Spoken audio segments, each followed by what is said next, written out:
If you just happen to be in the wrong type of ambiance, negative things can hit you. To always end up in the right place in your life, it's a certain talent, don't think it's luck.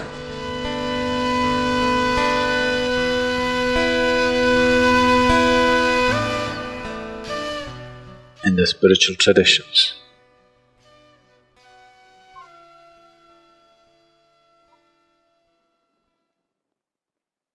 in any spiritual tradition, always Sangha, or association, or to be in the right kind of company has always been a very important part of one's growth. Because rarely are there human beings, just a small percentage, who, irrespective of where they are, they will still stay on course. All other human beings need support. If they are not in the right company, there's very little chance of them doing the right things. Unfortunately, that's a reality. It is not necessarily a misfortune, because what this means is they are open to influence. It is the responsibility of the social fabric to create the right atmosphere for every individual, to grow towards what is beautiful for the individual and for everybody else around him. But not always, or rarely, societies conduct this responsibility.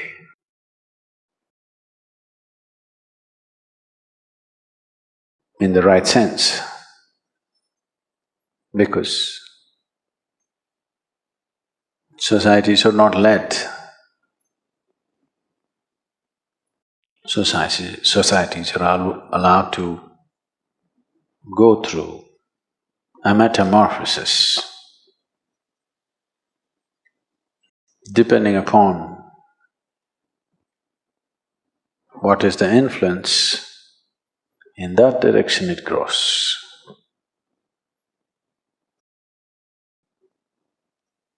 I don't know, I still don't want to believe it.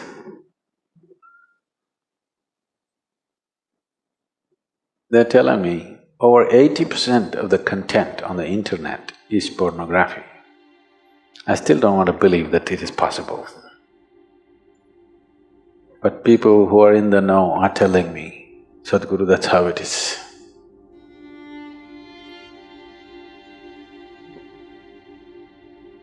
That's a sick world.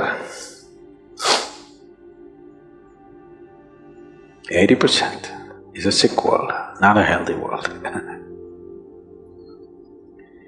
So to be under the right kind of influence, an influence which nurtures you towards your ultimate truth,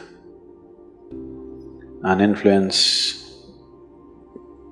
which gives you the necessary courage and strength to walk the path of integrity. Because with a weak sense of integrity, nobody is ever going to be spiritual. And this must be understood, that for bad things to hit you, it need not necessarily be aimed at you. If you just happen to be in the wrong type of ambiance, negative things can hit you.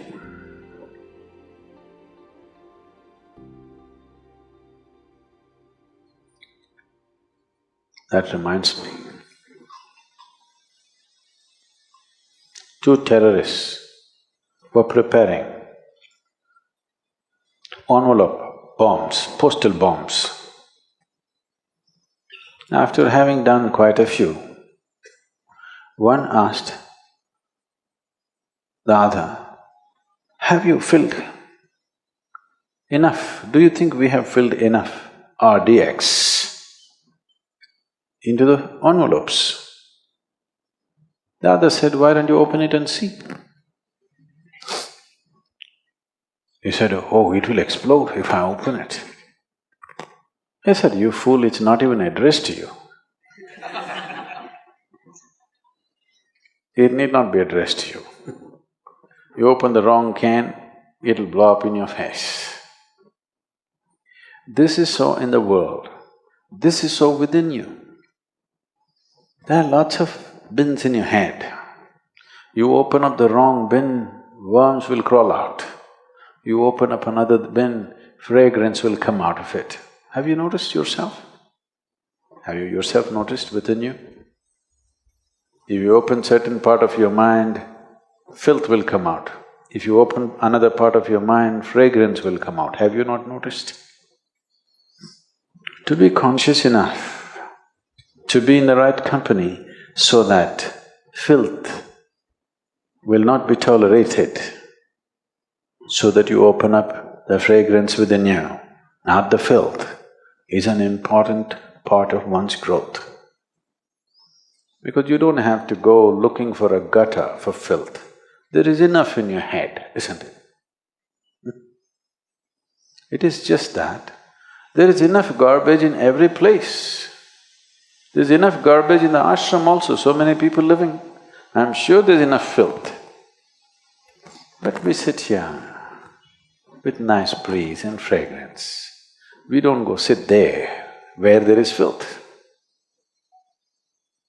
The same goes within you. Within the geography of your body, there is filth and fragrance.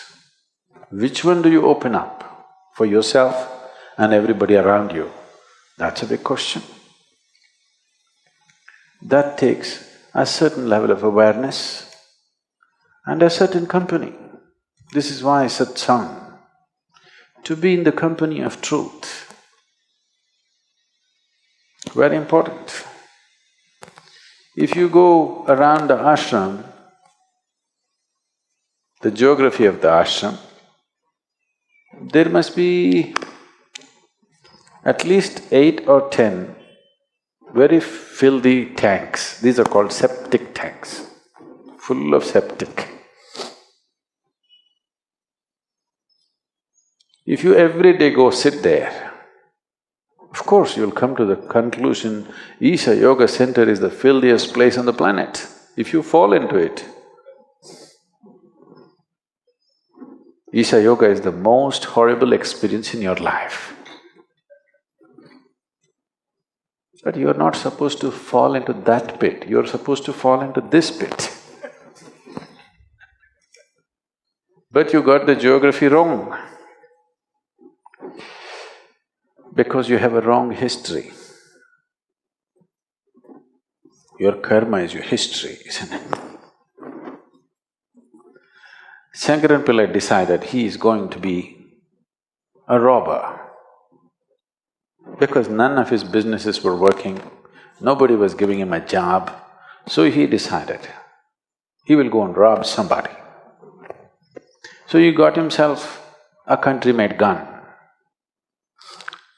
Late night he walked into a 7-Eleven shop, pointed the gun at the clerk who was there and said, "Give me the money or your geography." The clerk said, "Well, what you mean is history, isn't it?" "Shut up, don't try to change the subject."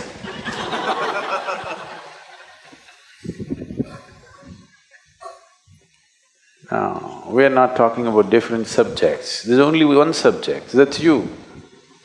But you can either fall in this pit or that pit. That will be your experience of life. So to fall into the right place, it is a certain talent. You have to grow into it, you have to mature into it. You always know how to be in the right place. In a way, satsang means just that, communion with truth, or you're building a relationship with truth. If you're in the company of truth, your interiority is pleasant. If your interiority is pleasant, naturally pleasant things come towards you. And you will also have a tendency to move towards pleasant things. If you make your interiority unpleasant, you will attract unpleasant things. And you will also move towards unpleasant things. In the ashram, when you get a depression, where do you go and sit? But don't swim in the septic tank because you're in a bad mood. But usually this is the tendency. When you're in a bad mood, you will seek 5 other people who are in a bad mood. No, when you're in a bad mood, you must seek 5 people who are in a good mood, isn't it? No, but that's not the way. When you're in a black mood, you will seek 5 other people who are in the same mood, isn't it? That's just like going to the septic tank for a swim because you're depressed. The wrong way to handle life, that's all. I'm not saying you should not do it. Just not in your favor, that's all. It is just that you have become so self-sufficient, you don't need any enemies anymore in your life. That's a lot of self-sufficiency. So, spiritual process is another thing. To keep physiological cleanliness and psychological cleanliness is the first thing. Otherwise, spirituality will be a battle. It will not be, fragrance of a jasmine upon the spring breeze, no. It will be an uphill task, a battle, all the time a battle.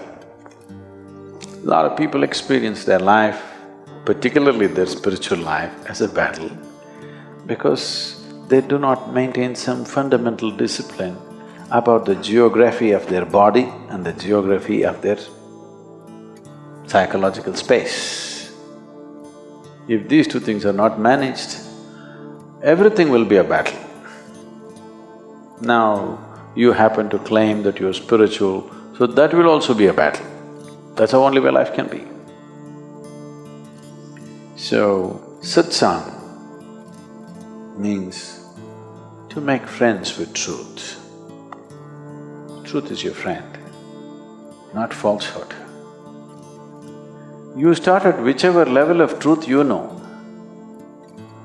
You don't have to start at the ultimate truth, you cannot. However you understand truth, you start with that. You understand truth as, let's say, speaking truth, please start with that. You understand truth as being gentle to everything around you, start with that, it doesn't matter where you start. Whichever way you understand truth, you start from that and see how to take a step every day.